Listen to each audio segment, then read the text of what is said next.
वो श्री कृष्ण जन्मभूमि ईदगाह विवाद मामले से जुड़ी हुई है। श्री कृष्ण जन्मभूमि ईदगाह मामले में आज भी अहम सुनवाई का दिन है।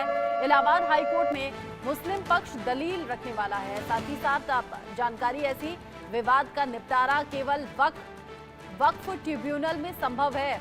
ये मुस्लिम पक्ष की तरफ से दलील रखी गई है और ये कहा गया है इस मामले का जो निपटारा है केवल वक्फ ट्रिब्यूनल से संभव है, यानी कि कोर्ट में जो मामला चल रहा है उसको लेकर मुस्लिम पक्ष की तरफ से ये टिप्पणी की गई है। आशीष, क्या कुछ आज कोर्ट में होना है और मुस्लिम पक्ष की इस दलील का क्या मतलब है? देखिए, दरअसल मुस्लिम पक्ष की तरफ से दो अहम दलीलें अदालत के सामने रखी गई। पहली दलील ये है कि ये जो पूरा मामला है इसकी सुनवाई अदालत में, यानी इस समय इलाहाबाद हाईकोर्ट में नहीं होनी चाहिए, बल्कि इसकी सुनवाई जो वक्फ ट्रिब्यूनल है उसमें होनी चाहिए। दूसरी अहम बात, मुस्लिम पक्ष ने ये कहा कि चूंकि ये सारी संपत्ति वक्फ की है, इसलिए कानून के मुताबिक वक्फ ट्रिब्यूनल ही इस पूरे मामले का निपटारा कर सकता है।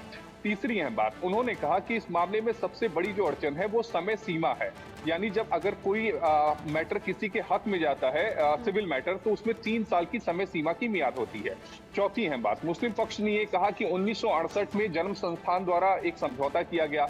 1974 में एक मामले की सुनवाई के दौरान जो निचली अदालत थी उसने भी समझौते पर मुहर लगाई, उसकी मियाद केवल 3 साल होती है, जबकि इन्होंने जो याचिका दाखिल की थी वो 2000 में फाइल की थी। चौथी अहम बात, उन्होंने कहा कि चूंकि हिंदू पक्ष ये कह रहा है कि भगवान श्री कृष्ण उस समय पक्ष नहीं थे, मुस्लिम पक्ष ने ये कहा कि चूंकि भगवान श्री कृष्ण जो है वो एक जैविक व्यक्ति हैं, लिहाजा वो समय सीमा की जो मियाद का पूरा मामला है, यानी 3 सालों का जो मामला है, जो कानून है वो उन पर भी अप्लीकेबल होता है। अब हम हिंदू पक्ष ने जो कहा था उस पर आ जाते हैं ताकि व्यूअर्स को क्लियरिटी आ जाए। हिंदू पक्ष ने ये कहा कि चूंकि ये पूरा मामला जो है वो वक्फ ट्रिब्यूनल में नहीं आता। वक्फ ट्रिब्यूनल में मामला तभी जाता है जब दो मुस्लिम पक्षों के बीच में, यानी दो मुस्लिम लोगों के बीच में अगर संपत्ति का कोई जमीनी विवाद हो तो। दूसरी अहम बात, चूंकि इस मामले में 1968 में जो समझौता हुआ था जन्म संस्थान में, उसमें श्री कृष्ण विराजमान पक्ष नहीं थे।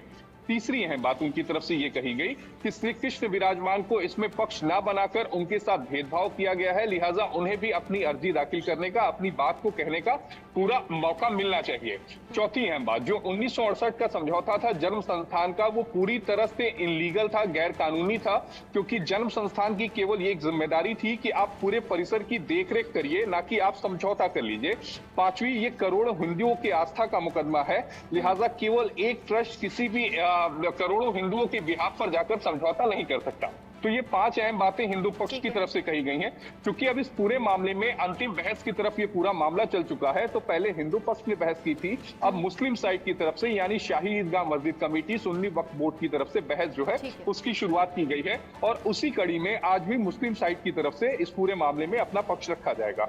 नजर आप रखिएगा इन सभी मामलों पर। आशीष, आपके लिए ये जरूरी भी है कि इन मामलों का अपडेट हमारे दर्शकों तक आगे पहुंचाएं। बहुत शुक्रिया अभी के लिए आपका, ये सभी जानकारियां दर्शकों तक पहुंचाने के लिए।